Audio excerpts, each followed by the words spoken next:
Naye. Nijifunza mapenzi yale. Wewe naye.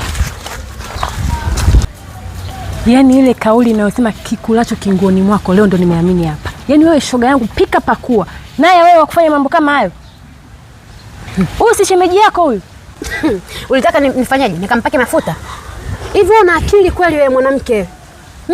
Aliyokuwa ananidisia mapungufu ya mume ni nani? Kama sio wewe. Tena jishikilie. Hivi unafikiri kuna mwanaume gani fala anaenda kuvumilia upumbavu unaomfanyia? Au ulifikiri kila mwanamke ni fala ambaye anaweza dada katafute mwanaume mwingine? Ila sio huyu. Huyu si ulimgeza fala Huyu sio fala. Dada huyu anapewa vitamu sasa hivi. Najua kumwendo. Namweka hapa. Nampa kwanza uvunguni. Sakafu. Wewe unasema peleke moto. Vipi? Yaani kwa disie? Kimekulamba dada. Kwa hiyo mimi kukufuata wewe shoga yangu kukuelezea matatizo ya mwanaume wangu ili madi kwa usalama zaidi niweze kuendelea na mahusiano ili niwe na amani.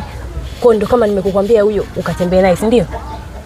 Shoga, ulipokuja kunihadisia ndo nikapata opportunity hapo. Yaani mimi vitu kama hivyo ndo nilikuwa navitakaga. Sasa shoga yangu, ukipata mwanaume mwingine usitoe siri zake. Maana hawezi kama sisi.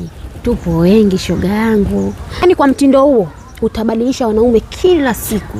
Kila siku utaona watu wachawi. Kumbe sisi ambao tulikuwa hatuna wanaume tumepata chance kama hivi na tunazitumia sasa. Na mwanaume wako kaniganda shoga yangu. Maana anapata ulivyokuwa umpi. Upo.